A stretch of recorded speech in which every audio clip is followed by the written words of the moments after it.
الحمد لله نحمده ونستعينه ونستغفره ونؤمن به ونتوكل عليه ونعوذ بالله من شرور أنفسنا ومن سيئات أعمالنا من يهده الله فلا مضل له ومن يضلل فلا هادي له وأشهد أن لا إله إلا الله وأشهد أن محمدا عبده ورسوله أما بعد فإن خير الحديث كتاب الله وخير الهدي هدي محمد صلى الله عليه وسلم وشر الأمور محدثاتها وكل محدثة بدعة وكل بدعة ضلالة وكل ضلالة في النار.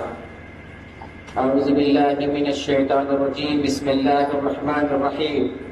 فليحذر الذين يخالفون عن أمره أن تصيبهم فتنة أو يصيبهم عذاب عليم. وقال النبي صلى الله عليه وسلم بادروا بالأعمال فتنا كقطع الليل المظلم يصبح الرجل مؤمنا ويمسي كافرا أو يمسي مؤمنا ويصبح كافرا يبيع دينه بعرض من الدنيا. رواه مسلم. ہر قسم کی بڑائی اور حمد و ثنا تنہا اس کائنات کے خالق و مالک کے لیے ہے. وہی ہمارا روزی رساں ہے، ہماری مشکلوں کو آسان کرنے والا ہے،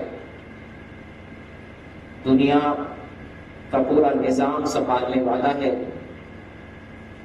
زندگی دینے والا اور موت دینے والا ہے، بیماری دینے والا اور شفا دینے والا ہے.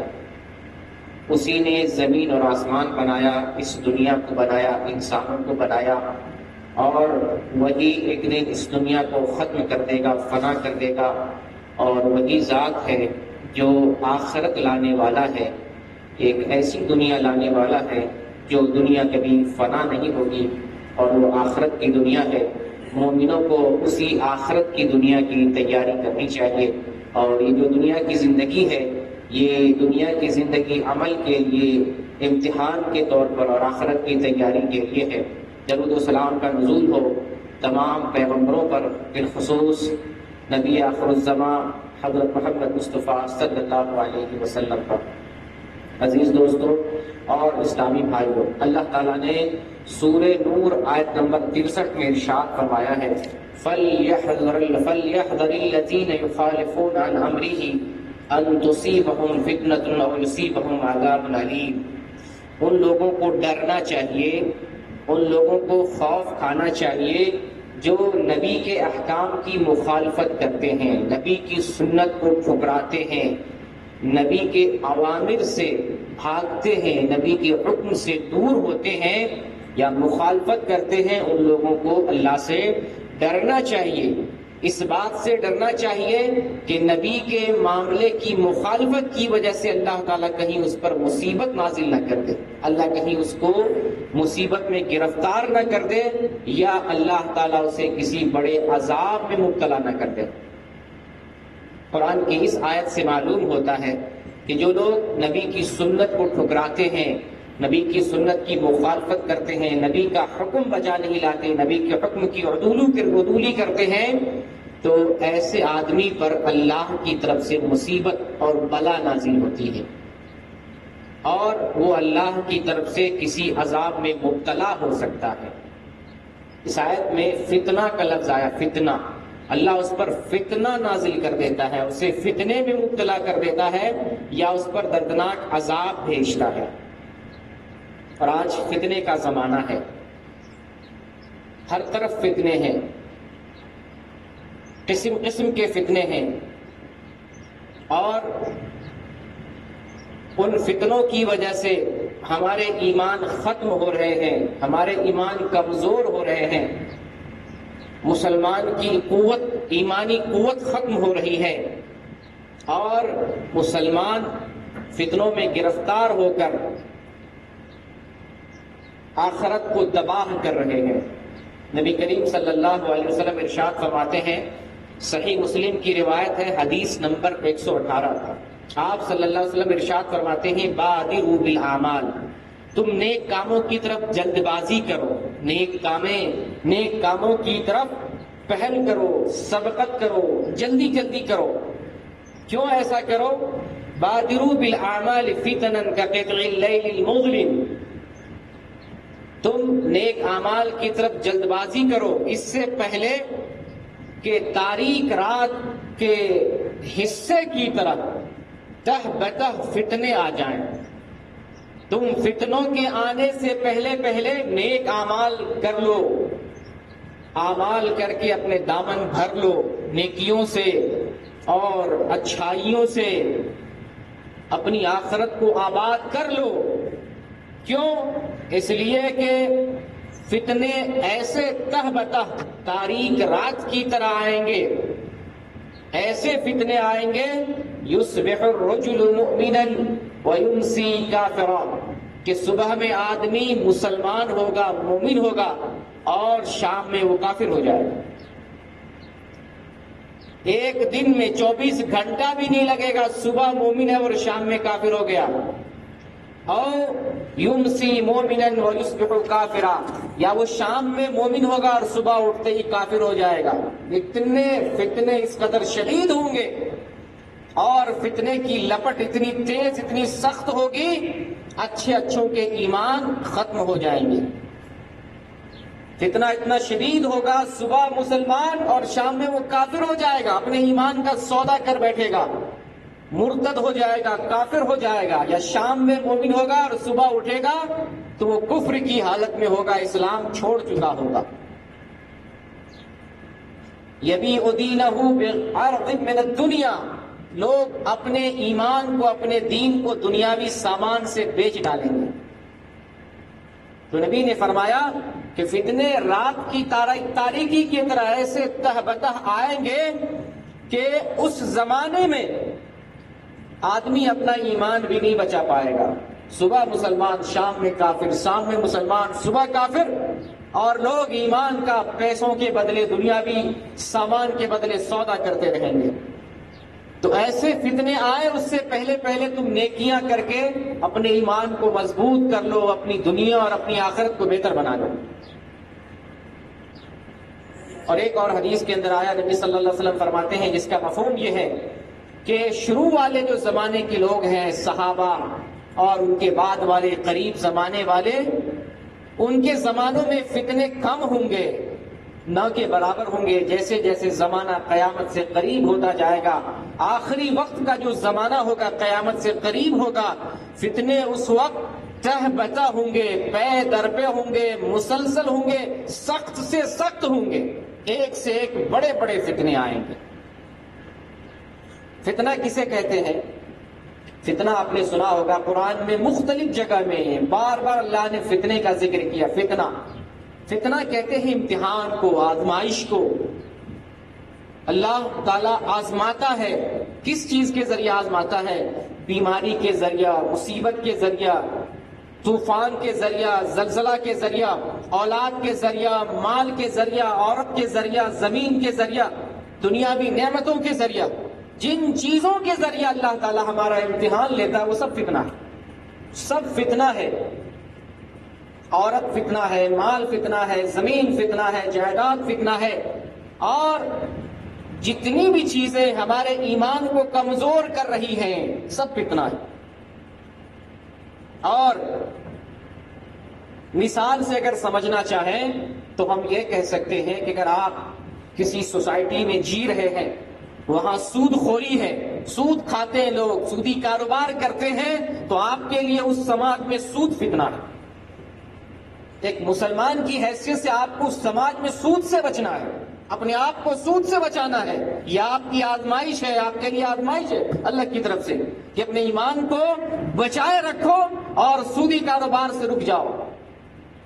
اگر آپ کے محلے میں ناچ گانا ہے، آپ کے محلے میں زناکاریاں ہیں، آپ کے محلے میں شراب نوشی ہے، آپ کے محلے میں فلمی ہال ہے، آپ کے محلے میں ڈانس کلب ہے، بیئر بار ہے، فلمی ہال ہے، آپ کے لیے ساری چیزیں فتنہ ہیں۔ آپ کو ان چیزوں سے بچنا ہے، یہی فتنہ ہے۔ کبھی اللہ تعالیٰ بیماری دے کر آزماتا ہے، کبھی اللہ اولاد دے کر آزماتا ہے، کبھی اللہ تعالیٰ بیوی دے کر آزماتا ہے، کبھی اللہ اولاد چھین کر آزماتا ہے، کبھی کبھی اللہ تعالیٰ شادی کی توفیق نہیں دیتا ہے، سال گزر جاتے ہیں، کبھی لڑکے کی شادی نہیں ہو رہی ہے، رکاوٹیں آ رہی ہیں، کبھی لڑکی کی شادی نہیں ہو رہی ہے، 1000 رکاوٹیں پیش آتی ہیں، کبھی خود انسان اپنی شادی کے لیے تڑپتا رہتا ہے اور شادی نہیں ہو پاتی ہے۔ اللہ مختلف طریقے سے آزماتا ہے، یہ ساری آزمائشیں فتنہ ہے، ہر قسم کی آزمائش فتنہ ہے، اور ہمیں فتنے سے بچنا ہے، ہمیں فتنے سے بچنا ہے، اپنے ایمان کو بچانا ہے، فتنے میں مبتلا ہو کر کہیں اپنے ایمان کو کمزور نہ کر لیں۔ آپ نے سنا ہوگا، بہت مشہور بات ہے کہ دنیا میں جتنے بھی فتنے اور فساد ہیں وہ 3 چیزوں کی وجہ سے، زر، زن اور زمین۔ سنا ہوگا، بہت مشہور بات ہے، زر، زن اور زمین۔ زر کہتے ہیں مال و دولت کو، زن کہتے ہیں عورت کو، اور زمین۔ یہ 3 چیز، دراصل یہ 2 ہی چیز ہے، زر اور زمین۔ یہ مال و دولت ایک ہی چیز ہے، اور عورت۔ دراصل یہ دونوں چیزیں دنیا کی سب سے خطرناک فتنے اور بیماریاں ہیں۔ مال اور عورت بہت بڑا فتنہ ہے۔ دنیا کے اندر اگر مال کا فتنہ ختم ہو جائے، عورت کا فتنہ ختم ہو جائے، تو میرے خیال سے 90% سے زیادہ یہاں پر فساد، چور، ڈکیتی، بیماری، شراب نوشی اور حیوانیت، شہوانیت، ساری چیزیں ختم ہو جائیں گی۔ 2 فتنے اگر دنیا سے ختم ہو جائے، یا ہم کم سے کم اپنے اوپر کنٹرول کر لیں، 2 فتنوں سے اپنے آپ کو بچا لیں، تو ہمارا ایمان انشاءاللہ مضبوط رہے گا۔ مال کا فتنہ بڑا خطرناک فتنہ ہے، اور اللہ تعالیٰ نے قرآن میں بتایا ہے کہ مال تمہارے لیے فتنہ ہے۔ انما اموالکم واولادکم فتنہ، تمہارے لیے تمہارا مال اور تمہاری اولاد فتنہ ہے۔ آدمی مال کمانے کے چکر میں جائز اور ناجائز کی پرواہ چھوڑ دیتا ہے۔ بچے کی پرورش کے لیے، بچے کی تعلیم کے لیے، بچے کی شادی کے لیے اور اس کی بہتر زندگی کے لیے جائز اور ناجائز کی پرواہ کیے بغیر بس دولت کمانا ہے، اس کی فکر ہوتی ہے۔ تو یہ مال اور اولاد، یہ دونوں فتنہ ہے، ہمیں بچنا ہے۔ اولاد کی تربیت کے لیے، تعلیم کے لیے اور اس کے انتظام کے لیے ہمیں جائز طریقے سے مال و دولت کمانا ہے، چاہے کم کھلائیں، روکھی سوکھی روٹی کھلائیں اور بہتر تعلیم نہ دلا سکیں، لیکن روزی حلال ہونی چاہیے، رزق حلال ہونا چاہیے۔ تو مال بھی فتنہ ہے، اولاد بھی فتنہ ہے، بلکہ نبی کریم صلی اللہ علیہ وسلم نے اس امت کے لیے مال کا فتنہ سب سے بڑا فتنہ قرار دیا ہے۔ صحیح ابن حبان کی روایت ہے، شیخ البانی نے اس حدیث کو صحیح قرار دیا ہے۔ آپ صلی اللہ علیہ وسلم فرماتے ہیں، ان لکل امت فتنہ، جتنی بھی امت دنیا میں آئی ہے، ہر امت کے اندر کوئی نہ کوئی فتنہ بہت بڑا تھا، ہر امت میں کوئی فتنہ بڑا تھا۔ اور وَإِنَّ فِتْنَةَ أُمَّتِي الْمَالِ، اور میری امت کا، امت محمدیہ کا فتنہ مال کا فتنہ ہے۔ اس امت کا سب سے بڑا فتنہ مال کا فتنہ، اس سے بڑا فتنہ کوئی نہیں ہے۔ کیوں مال کا فتنہ سب سے بڑا فتنہ ہے؟ کہ دنیا میں ساری کوششیں مال کے لیے،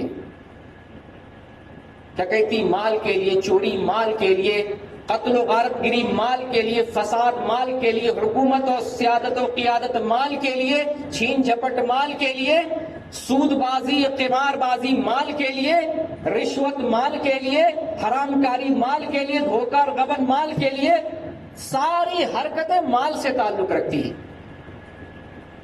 جس چیز کا ڈور اگر دیکھیں، اس کا ڈور مال سے جڑا ہوا، بدا ہوا، ہر چیز مال کے ارد گرد گھوم رہی ہے۔ انسانی زندگی سے مال نکال دیا جائے، انسان ٹھنڈا ہو جائے گا، ایک دم ٹھنڈا ہو جائے گا، اس کا خون سرد ہو جائے گا، اس کا پسینہ سوکھ جائے گا، اس کا ضمیر جو ہے خشک ہو جائے گا۔ مال کی وجہ سے انسان نہ جانے کون کون سا کام کر رہا ہے، آگ سے کھیل رہا ہے، پہاڑوں کو چیر رہا ہے، سمندروں میں راستے بنا رہا ہے، ہواؤں میں اڑ رہا ہے، نہ جانے کیا کیا چیزیں تیار کر رہا ہے، سب مال کی وجہ سے۔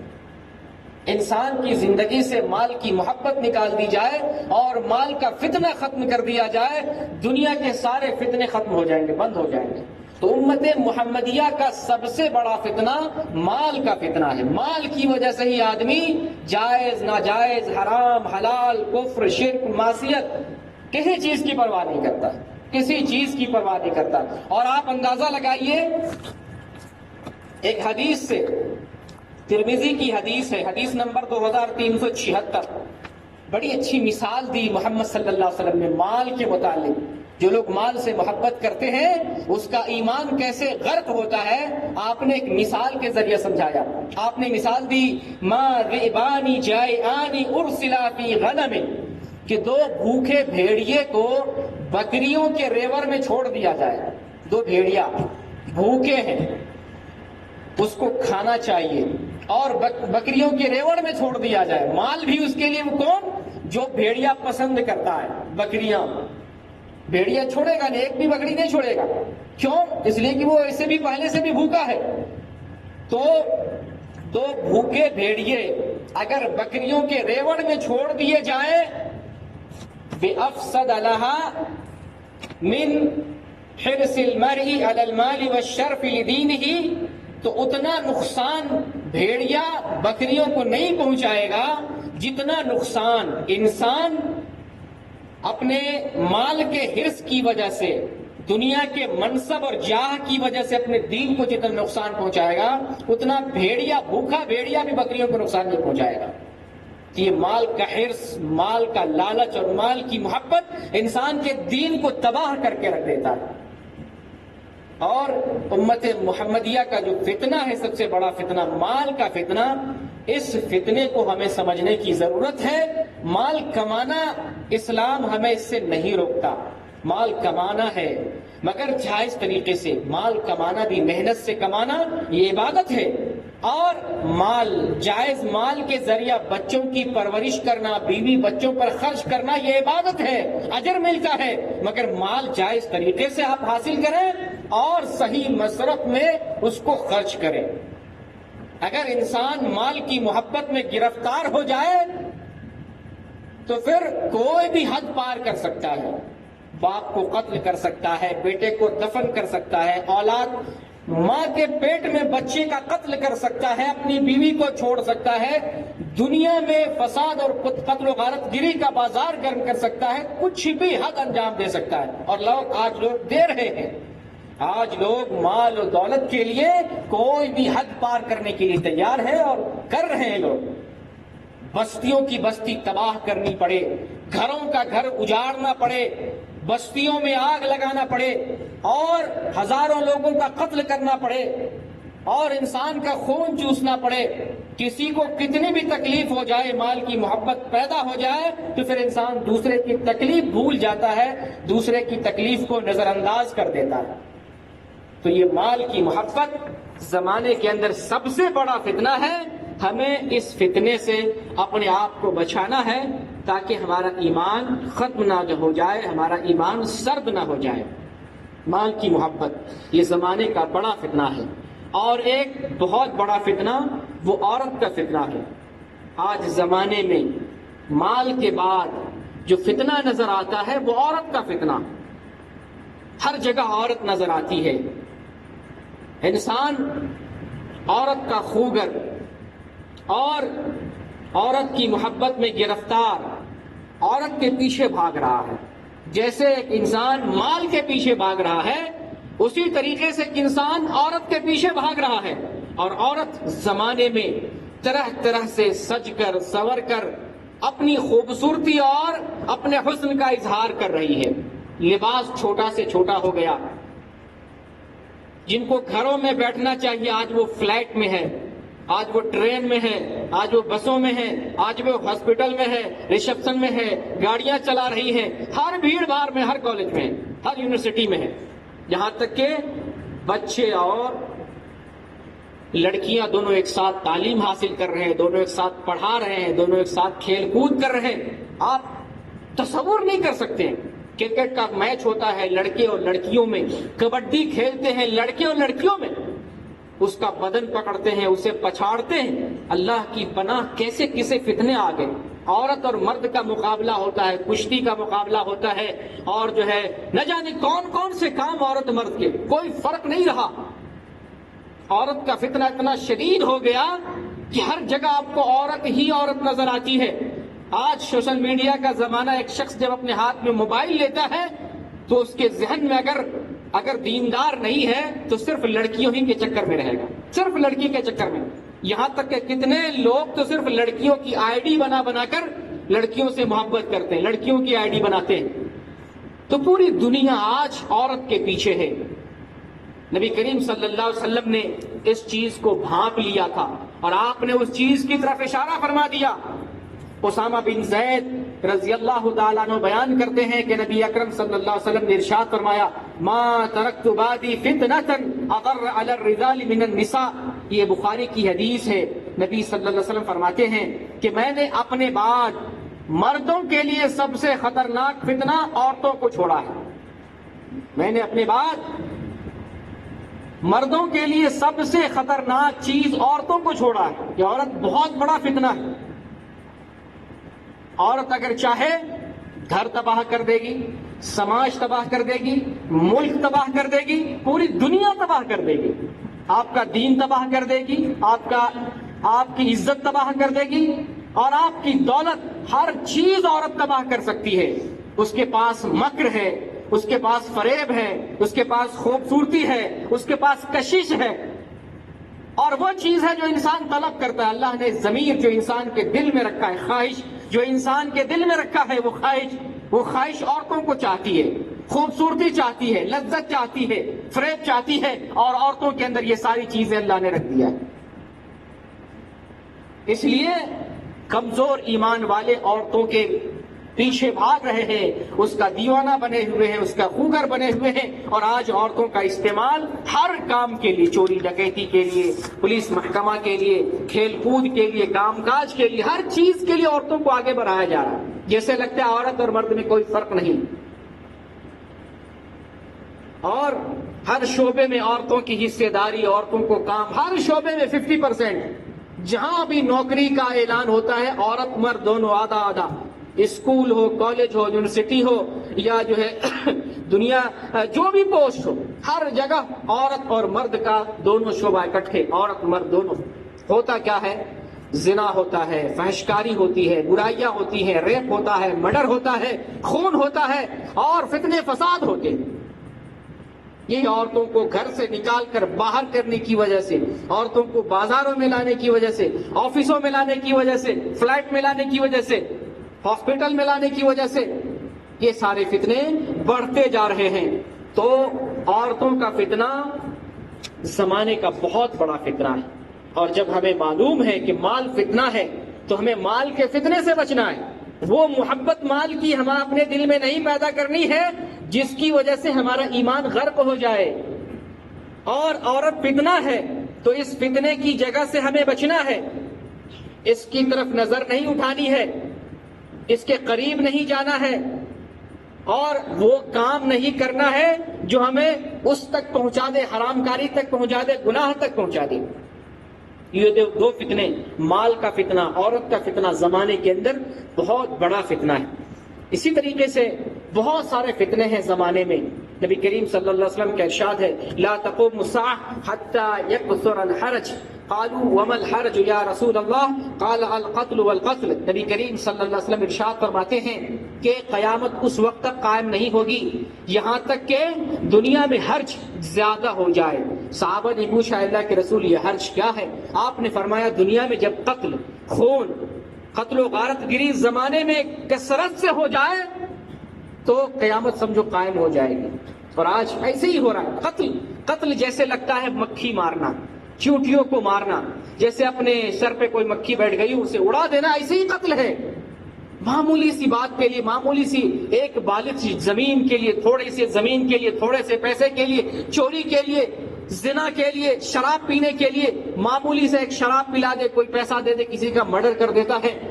انسانی قتل تو جیسے لگتا ہے گاجر مولی کاٹنے کی طرح قتل، یہاں تک کہ قتل کرنے والے کو بھی پتا نہیں ہے کہ میں نے کیوں قتل کیا، جو قتل ہوا اسے پتا نہیں چل رہا ہے کہ مجھے کیوں قتل کیا گیا۔ ایک شراب پلایا، شراب کی بوتل کہ فلاں کو قتل کر دو، جا کے قتل کر دیتا ہے، یہ بھی نہیں پوچھتا کیا رنجش ہے، کیا وجہ ہے، کیوں قتل کرنا چاہتے ہو۔ ٹھیکا لیا، سپاری لی اور جا کے قتل کر دیتا ہے۔ یہ تو انفرادی قتل ہے۔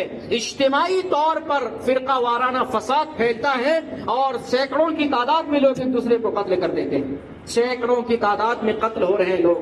قتل تو یہ بہت ہی ارزاں ہو گیا ہے، اور ہمارے سامنے منظر ہے جہاں کہیں فساد ہوتا ہے، چاہے فساد قومیت کا ہو، رنگ و نسل کا ہو، زبان کا ہو، یا مذہب کا ہو، یا مسلک کا ہو، جہاں بھی فرقہ وارانہ فساد پھیلتا ہے، قومیت کا فساد پھیلتا ہے، لوگ بس دیکھتے ہیں کہ یہ میرے قبیلے سے نہیں ہے، بس ایک دوسرے کا خون کرنے میں لگ جاتے ہیں۔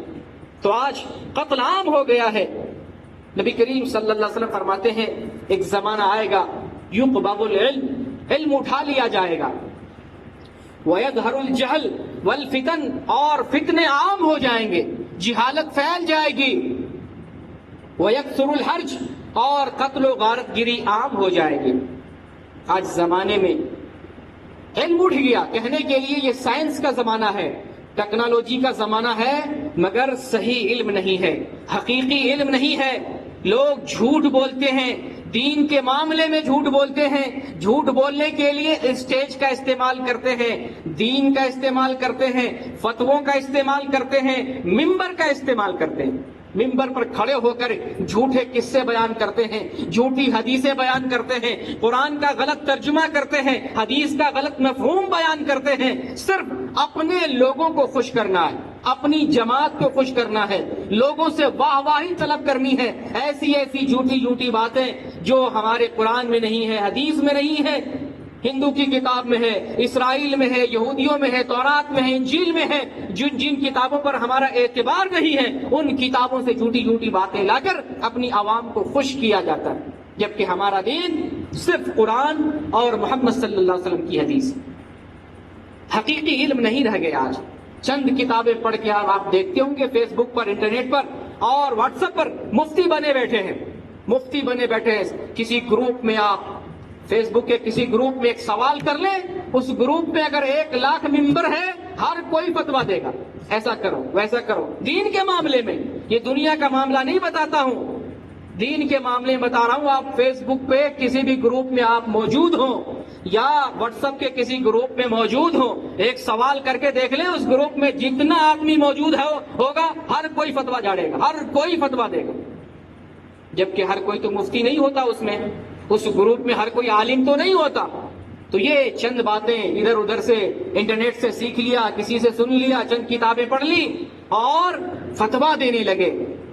علم حاصل کریں علماء سے، وہ علماء جنہوں نے مدرسے میں بیٹھ کر مسند درس پر بیٹھ کر اور مدرسوں میں جا کر استاد کے سامنے جانب تلمس طے کیا ہے، ان سے علم لیں، جن کا سلسلہ استادوں سے چلا ہوا ہے، فلاں نے فلاں سے علم لیا، فلاں نے فلاں سے علم لیا، فلاں نے فلاں سے علم لیا، ایرو غیرو نتو خیرو سے علم نہیں ہے۔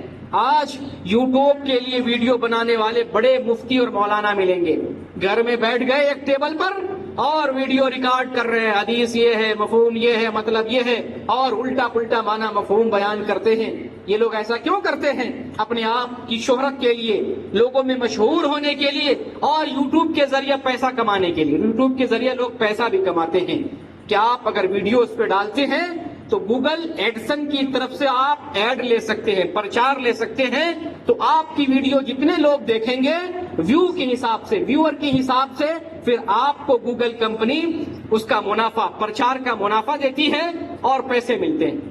تو لوگ اس چکر میں بھی، پیسے کمانے کے چکر میں، جاہل لوگ مفتی بنے بیٹھے ہیں، فیس بک پر اور واٹس ایپ پر جو ہے فتوے دے رہے ہیں، یوٹیوب پر ویڈیو بنا کے، ٹوپی پہن لیا، داڑھی رکھ لی، ماشاءاللہ بہترین طریقوں، آگے سامنے کچھ نہیں ہے، بس سامنے جو ہے موبائل ہوتا ہے اور موبائل میں وہ بات کر رہا ہوتا ہے۔ یہ چند ادھر ادھر کی باتیں پڑھ لیا، سن لیا اور مفتی بنے۔ تو علم اس سے لیں جو علماء ہیں، جن کا سلسلہ چلتا ہے، جن کا سلسلہ کہ فلاں کے استاد فلاں ہیں، فلاں کے شاگرد فلاں ہیں، فلاں کے شاگرد فلاں ہیں، انہوں نے فلاں سے تعلیم لی، انہوں نے فلاں سے تعلیم لی۔ ہماری جو حدیثیں ہیں محمد صلی اللہ علیہ وسلم کی، ہم تک بھی ایسے ہی پہنچی ہے۔ ہم تک کیسے پہنچی حدیث؟ ہم تک پہنچی کہ محمد صلی اللہ علیہ وسلم سے ابو ہریرہ نے سنا، ابو ہریرہ سے فلاں نے سنا، فلاں سے فلاں نے سنا، فلاں سے فلاں نے سنا، اور فلاں سے امام بخاری نے سنا، اور امام بخاری حدیث بیان کرتے ہیں۔ ایسے نہیں حدیث بیان کر دی جاتی ہے، کوئی کہہ دے کہ محمد صلی اللہ علیہ وسلم نے فرمایا اور سلسلہ بیان نہ کرے کہ کس نے سنا تھا محمد صلی اللہ علیہ وسلم سے، وہ سلسلہ نہیں ہے، وہ حدیث نہیں ہوگی، جھوٹی بات ہوگی۔ اسی طریقے سے علماء سے علم لیں جن کا سلسلہ چلتا ہے، جو مسند درس پر بیٹھ کر مدرسوں میں تعلیم دیتے ہیں ان سے علم لینا چاہیے، اور ادھر ادھر کے جو فیس بک پہ جو ہے جھوٹے موٹے مولوی مفتی اور جو بنے بیٹھے ہیں ان لوگوں سے علم نہ لیں، ان لوگوں کی باتیں نہ سنیں۔ جو پتا چلے کہ یہ مستند عالم ہے، ان کے پاس کتاب و سنت کا علم ہے، مدرسے سے باقاعدہ اچھے علماء سے مستند علماء سے تعلیم لی ہے، آپ بھی ایسے ہی لوگوں سے تعلیم لیں۔ تو آج علم اٹھ گیا، جہالت پھیل گئی، فتنے پھیل گئے، اور قتل و غارت گری کا بازار پوری دنیا میں گرم۔ اسی طریقے سے آج کے زمانے میں ایک فتنہ مغربی فتنہ ہے، مغربی فتنہ ویسٹرن کلچر، جو مغرب میں ہوتا ہے ہم اس کی نقالی کرتے ہیں۔ وہاں کوئی کسی بیوی کے پاس سو جاتا ہے وہی چیز نقالی کرتے ہیں۔ مغرب میں لڑکا شادی کرتا ہے، دو لڑکا مل کے شادی کرتا ہے، اس کو انڈیا اور پاکستان والے نقل کرتے ہیں، لڑکا شادی کر رہا ہے، لڑکی وہاں پر زنا کرتی ہے، انڈیا میں لوگ اس کی نقالی کرتے ہیں۔ وہاں فیشن چلتا ہے، بال کا فیشن ہو، کپڑے کا فیشن ہو، تجارت کا فیشن ہو، دنیا کا کوئی معاملہ ہو، اس فیشن کو ہم اپنے ملکوں میں ہم رواج دیں۔ مغربی تہذیب ہر چیز میں اپنانے کی کوشش کرتے ہیں، فخر محسوس کرتے ہیں، جبکہ ہمارے پاس اسلامی تہذیب ہے۔ ہمیں مغربی تہذیب کی ضرورت نہیں، نہ مشرقی تہذیب کی ضرورت ہے، نہ ہمیں ہندوستانی تہذیب کی ضرورت ہے، نہ ہمیں کسی اور کلچر اور تہذیب کی ضرورت ہے۔ ہمیں اسلام نے اسلامی تہذیب دی ہے، اسلامی تعلیمات دی ہے، جن کی بنیاد پر دنیا کی تمام تہذیب سے ہم مستغنا، ہمیں نہیں چاہیے کوئی تہذیب۔ ہمارے پاس اپنی تعلیم ہے، اور وہ فطری تعلیم ہے، فطری قانون ہے جو اللہ کی طرف سے آیا ہوا ہے۔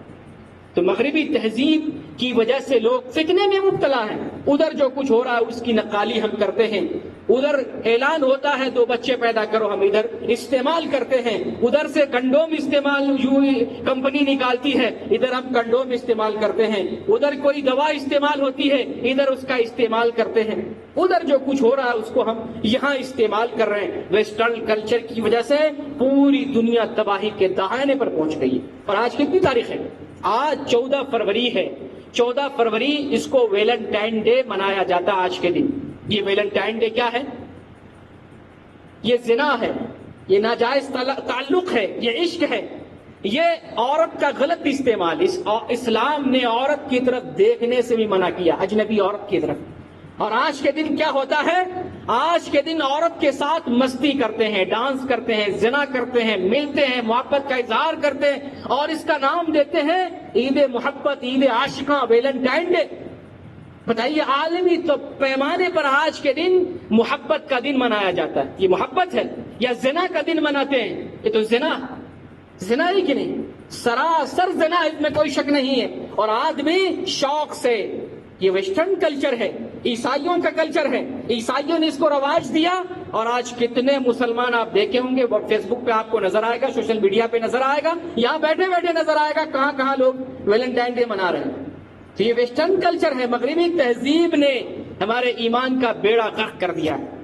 تو مغربی تہذیب بھی ایک خطرناک قسم کا فتنہ ہے، جس نے ہماری تہذیب، اسلامی تہذیب کو دبا دیا ہے، اور ویسٹرن تہذیب اوپر آ گئی ہے۔ جیسے لگتا ہے دنیا میں لوگوں کے لیے سب سے بہتر چیز ویسٹرن تہذیب، آزاد خیالی، جو چاہے من میں آئے بولو، جس کو کہتے ہیں لبرل قسم کا انسان، اس کو کوئی نظام نہیں چاہیے، اس کو کوئی تعلیم نہیں چاہیے، اس کے پاس کوئی جو ہے قانون، بس جو چیز ہے ٹھیک ہے، ہر چیز ٹھیک ہے، آزاد ہو کر سوچنا، آزاد خیال، لبرل۔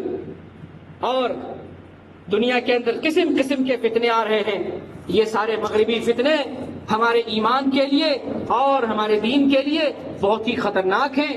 ہمیں مغربی فتنے سے بچنا ہے، مغربی تہذیب سے اپنا دامن بچانا۔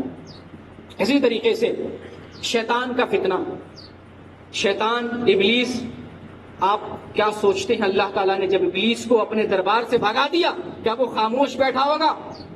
کبھی خاموش نہیں بیٹھ سکتا۔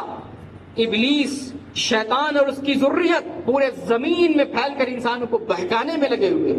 نبی کریم صلی اللہ علیہ وسلم کی ایک حدیث سنیں اور اندازہ لگائیں کہ یہ شیطان کس طریقے سے کام کر رہا ہے۔ جابر رضی اللہ تعالیٰ عنہ بیان کرتے ہیں کہ میں نے نبی کریم صلی اللہ علیہ وسلم سے سنا، آپ ارشاد فرماتے ہیں ان عرش ابلیس علی البحر، ابلیس کا تخت جو ہے سمندر پر ہے۔ فَيَبْعَثُوا سَرَایَاهُ فَيَفْتِنُونَ النَّاسَ فَأَعْظَمُهُمْ عِنْدَهُ أَعْظَمُهُمْ فِتْنَةً۔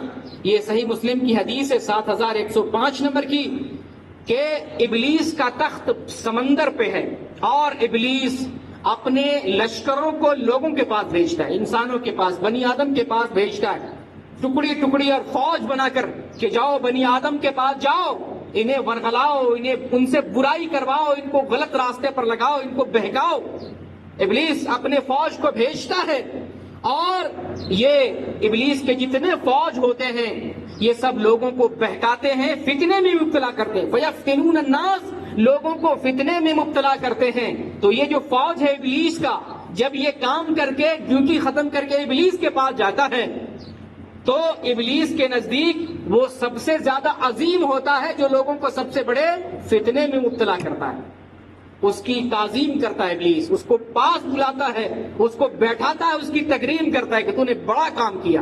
جس انسان کو ابلیس کی اولاد، اس کی نسل سب سے بڑے فتنے میں مبتلا کرتی ہے، ابلیس کے نزدیک وہ سب سے زیادہ مکرم ہوتا ہے۔ اب آپ سوچئے کہ انسان کو ابلیس، اس کی ذریت اور اس کی فوج کس طریقے سے تباہ کر رہی ہوگی۔ سمندر میں ابلیس بیٹھا ہوا اپنی فوج کے ذریعہ انسانوں پر کس طرح سے حکمرانی کر رہا ہے اور لوگوں کو کس طریقے سے فتنے میں مبتلا کر رہا ہے۔ تو شیطان کا فتنہ کوئی کم فتنہ نہیں ہے۔ شیطان ہمارے خون میں دوڑتا ہے، رگ و ریشے میں دوڑتا ہے، ہمارے خیال میں اترتا ہے، ہمارے دل میں وہم و گمان ڈالتا ہے۔ دل میں جو غلط خیال پیدا ہوتا ہے یہ شیطان کی طرف سے۔ انسان ہمارے دل میں غلط خیال ڈالتا ہے اور ہم جا کر کے وہ کام کر لیتے ہیں، کیونکہ وہ ہمارے خون میں دوڑتا ہے، ہمارے ساتھ رہتا ہے۔ ہر کسی انسان کے ساتھ ایک شیطان لگا ہوا ہے۔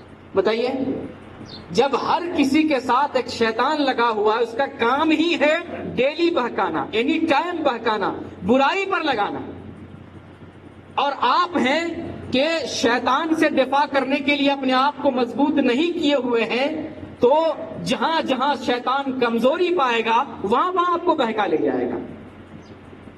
ایک شخص تلوار لے کر آپ کے سامنے کھڑا ہو، تلوار چلا رہا ہو، اگر آپ اپنا بچاؤ نہ کریں تو آپ بچ پائیں گے؟ آپ کا خون ہو جائے گا، آپ کا مرڈر ہو جائے گا۔ اور جو شیطان ہم ہر کسی کے ساتھ ہے، اگر ہم اس سے بچاؤ نہ کریں، اس کے مکر کو ہم نہیں سمجھیں، وہ جو کچھ چال چل رہا ہے ہمارے خلاف اس کو روکنے کی کوشش نہ کریں، تو ہمارے ساتھ کیا کچھ نہیں ہو سکتا۔ تو وہ شیطان جو ہر کسی کے ساتھ 24 گھنٹہ بہکانے میں لگا ہوا، آنکھ کھلتی ہے بہکانے میں لگا ہوا، حتیٰ کہ سوئے رہتے ہیں تو وہاں ڈراتا ہے، غلط چیزوں، غلط سپنے اور غلط خیالات پیدا کرتا ہے۔ خیالات میں بھی آتا ہے، نیند تک میں آتا ہے۔ اتنا زہریلا جانور، زہریلا جو ہے اسلحہ ہمارے ساتھ ہوتا ہے، اور اگر اس سے ہم اپنا دفاع نہ کریں، اپنے آپ کو اس سے بچائیں نا، تو ہمارا ایمان کہاں سے رہ پائے گا۔ تو یہ شیطان کا فتنہ بھی ہمارے لیے آج کے زمانے میں بہت بڑا فتنہ ہے۔ ایک فتنہ جو اس زمانے کا، وہ اختلاف، دین کے اندر اختلاف کا فتنہ ہے۔ آج دین کے اندر اختلاف ہے، جس کی وجہ سے دینی معاملات میں، مسائل میں، فقہ میں اختلاف ہونے کی وجہ سے آج مسلمانوں کی طاقت ختم ہو گئی، طاقت چکنا چور ہو گئی، ان کی ہوا اکھڑ گئی، مسلمان ٹولیوں میں بٹ گئے، جن کو ایک جگہ رہنا تھا کئی جگہ ہو گئے، فرقوں میں بٹ گئے۔ اور اس کی وجہ سے ایک بڑا فتنہ جو مسلمانوں میں آیا، وہ فتنہ یہ آیا کہ ایک مسلمان دوسرے کو کافر قرار دینے میں لگا ہوا۔ یہ اور بھی بڑا فتنہ ہے۔ ایک مسلمان دوسرے فرقے والے سے اتنی نفرت کرتا ہے، اتنی نفرت کسی کافر سے بھی نہیں کرتا ہوگا۔ اتنی نفرت آپ ٹھنڈے دل سے سوچ کے دیکھ لیں، اپنے سماج میں دیکھیں، ہر کسی کے سماج میں اس طرح کی باتیں ہوں گی ہر جگہ، کہ ایک مسلمان دوسرے فرقے والے سے اتنی نفرت کرتا ہے جتنی نفرت کافر سے بھی نہیں۔ جو جہنمی ہے ہمیشہ جہنم میں جائے گا، اللہ کا عذاب اس پر مسلط کیا جائے گا، اتنی نفرت کافر سے بھی نہیں جتنی نفرت دوسرے فرقے والوں سے۔ تو یہ دین کے اندر جو اختلاف ہمارے اندر ہے، یہ بڑا فتنہ ہے امت کے لیے۔ ایک عام آدمی پشو پیش میں مبتلا ہے، جائیں تو کدھر جائیں۔ کس کے پیچھے چلیں، کس مولانا کی بات پہ عمل کریں، کس کی بات صحیح ہے کس کی بات صحیح نہیں ہے، یہ بہت بڑا فتنہ ہے۔ اور اس فتنے سے متعلق رسول اکرم صلی اللہ علیہ وسلم نے ارشاد فرمایا ہے انه من يعش منكم فسيرى اختلافا كثيرا فعليكم بسنتي وسنة الخلفاء الراشدين المهديين عضوا عليها بالنواجذ۔ نبی صلی اللہ علیہ وسلم ارشاد فرماتے ہیں کہ میرے بعد تم لوگ جو زندہ رہو گے بہت سارے اختلاف پاؤ گے، دین میں بہت اختلاف تم دیکھو گے۔ اور سنو، جب تم اختلاف دیکھو، لوگوں میں انتشار دیکھو، تو تم میری سنت کو پکڑو، میری سنت کو، اور خلفائے راشدین جو ہدایت یافتہ ہیں ان کے طریقے پر تم چلو، ان کے طریقے کو پکڑو اور ان کو مضبوطی سے پکڑو۔ یہی حکم اللہ تعالیٰ قرآن میں بھی دے رہا، فَإِن تَنَازَعْتُمْ فِي شَيْءٍ فَرُدُّوهُ إِلَى اللَّهِ وَالرَّسُولِ، کہ اگر تمہارے درمیان اختلاف ہو جائے، اگر تمہارے درمیان مسائل میں اختلاف ہو جائے، دین میں اختلاف ہو جائے، تو اپنی بات قرآن میں تلاش کرو، اپنی بات نبی کے فرمان میں تلاش کرو۔ مگر ہم مسلمان جب اختلاف ہوتا ہے تو اپنی بات قرآن اور حدیث میں نہیں تلاش کرتے ہیں، اپنے اپنے مولانا سے پوچھتے ہیں، اپنی اپنی مخصوص کتابوں میں دیکھتے ہیں، اپنے اپنے مسائل کی کتابوں میں دیکھتے ہیں، اپنے اپنے گڑے ہوئے مخصوص فتاوے کے اندر دیکھتے ہیں۔ آج تو فتویٰ پیسے پہ بکتا ہے، آج فتویٰ پیسے پر بکتا ہے، جتنا پیسہ دیں اور جدھر چاہے مولوی کو ادھر لے جائے، جدھر ہوا بہے گی ادھر مولوی چلا جائے گا۔ آج ایسے ایسے لوگ ہیں، ایسے ایسے لوگ ہیں۔ تو دین کے اندر جو اختلاف ہے جس نے ہمارے ایمان کو کمزور کر دیا، اسی اختلاف کی وجہ سے عوام سنت پر صحیح سے عمل نہیں کر پا رہی ہے، دین کو سمجھ نہیں پا رہی، اس حق کیا ہے، غلط کیا ہے، صحیح کیا ہے، سمجھ نہیں پا رہی ہے۔ تو بہرکیف یہ زمانے میں آج کے وقت بڑے قسم کے فتنے، ہزار قسم کے فتنے، مال کا فتنہ، عورت کا فتنہ، قتل و غارت گری کا فتنہ، مغربی فتنہ، تہذیب کا فتنہ، دین کا فتنہ، اختلاف کا فتنہ، رنگ و نسل کا فتنہ، قومیت کا فتنہ، اور شیطان و ابلیس کا فتنہ، اور جو میڈیا کے ذریعہ پروپیگنڈا کیا جاتا ہے، یہ جو میڈیا ہے، ٹیلی ویژن، اخبار، پرنٹ میڈیا، الیکٹرانک میڈیا، اس کے ذریعہ تو دنیا کا تیا پانچھا کر کے رکھ دیا گیا۔ یہ میڈیا جسے چاہتا ہے اسے ہیرو بنا دیتا ہے، اور جسے چاہتا ہے اسے ویلن بنا دیتا ہے۔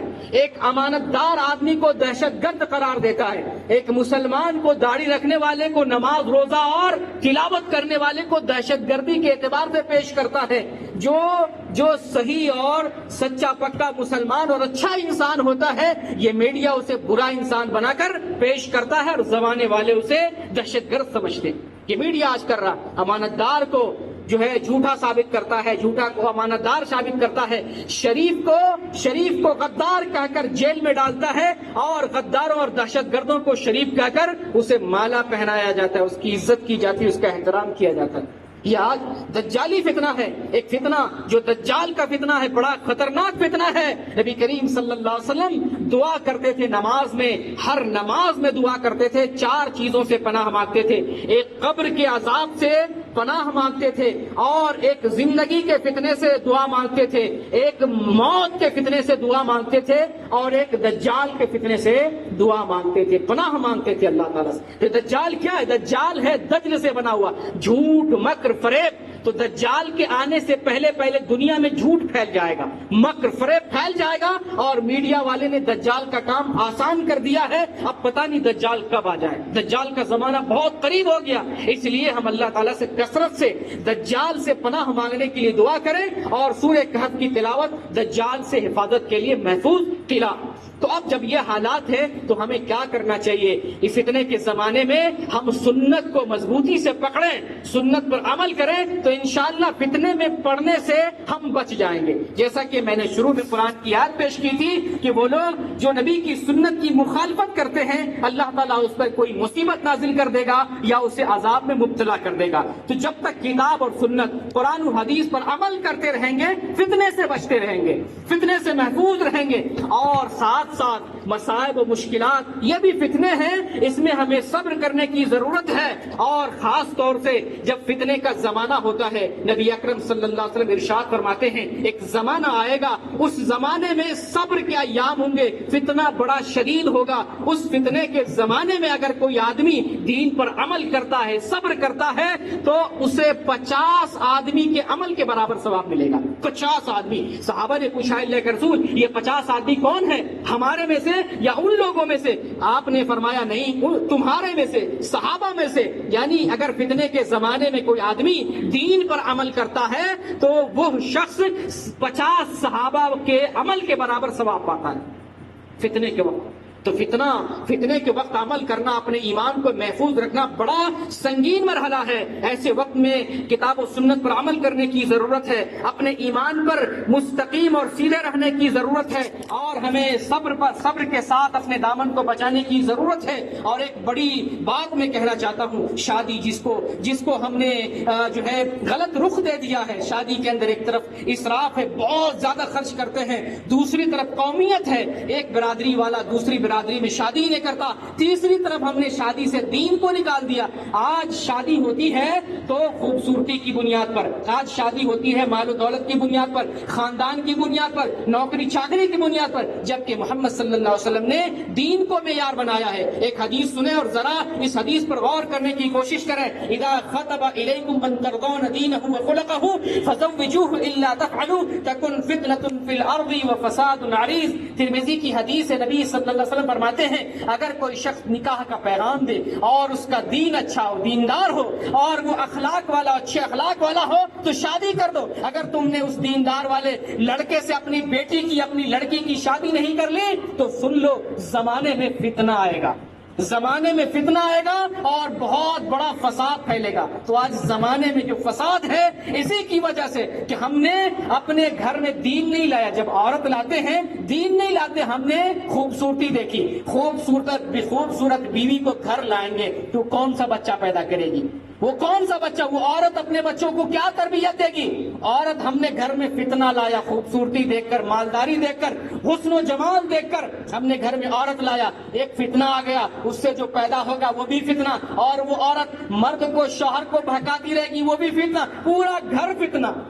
اور پھر اسی طریقے سے زمانے میں جو فتنہ ہے شادی کی وجہ سے۔ اور ایک بات، اگر مسلمان شادی کا زندگی پر محنت کرتا ہے، زندگی پر بدیس پردیس کہاں کہاں جا کر کماتا ہے، اور پوری کمائی صرف اولاد کی شادی کے لیے رکھتا ہے، پوری کمائی 20 سال 25 سال 40 سال سعودی عرب گلف میں اور کہاں کہاں نوکری کرتا ہے، اس ساری نوکریوں کا پیسہ اپنی اولاد کی شادی پر صرف کر دیتا ہے، نہ زکوٰۃ دیتا ہے، نہ خیرات دیتا ہے، نہ غریب و مسکین کی اعانت کرتا ہے، نہ مدرسے بناتا ہے، مسجد بناتا ہے، نہ دینی کاموں پر صرف کرتا ہے۔ اگر مسلمان شادی کو اسلامی طریقے سے کرے، شادی میں کوئی خرچہ ہی نہیں، لڑکے کو بس ولیمہ کرنا، ولیمے کا خرچہ ہے، کوئی خرچہ نہیں، اور لڑکے کو مہر دینا، یہ دو ہی خرچہ، اور کوئی خرچہ نہیں۔ اگر شادی کو اسلامی مطابق کیا جائے تو ہر مسلمان مسجد بنا سکتا ہے، مدرسے بنا سکتا ہے، زکوٰۃ دے سکتا ہے، خیرات دے سکتا ہے، سماج سے غریبی کو مٹا سکتا ہے۔ ایک شخص زندگی بھر محنت کرتا رہا اور اس کی ساری دولت فضول خرچی میں، گناہ میں، اسراف میں اور شادی میں خرچ ہو جاتی، کبھی اس پہلو پہ کسی نے غور نہیں کیا، کسی نے غور نہیں کیا۔ تو ہم اپنے جو ہے نکاح کو اسلامی طریقے کے مطابق اگر کریں تو زمانے سے فتنہ ختم ہو سکتا ہے۔ اور اسی طریقے سے جو فتنے کی جگہ ہیں ان جگہوں سے ہمیں بچنا چاہیے۔ نبی نے فرمایا ان السعید لمن جنب الفتن، 3 مرتبہ آپ نے فرمایا نیک آدمی وہ ہے جو فتنے سے بچ جاتا ہے، فتنے سے دور رہتا ہے۔ اگر زنا فتنہ ہے تو زنا سے دور رہیں، عورت فتنہ ہے عورت سے دور رہیں، اگر فلم ہال میں جانے سے برائی پھیلتی ہے فلم ہال میں نہ جائیں، آنکھوں سے غلط چیز دیکھنے سے فتنہ پھیلتا ہے آنکھوں سے غلط چیز نہ کریں، اگر حسن کی وجہ سے شادی کرنے سے فتنہ پھیلتا ہے آپ حسن کو نہ دیکھیں، دینداری کو دیکھیں۔ جو بھی فتنے کی جگہ ہے ان تمام فتنوں کی جگہ سے ہمیں بچنا چاہیے، اور اگر کوئی فتنے میں مبتلا ہو گیا تو صبر کرنا چاہیے، ایمان پر قائم رہنا چاہیے۔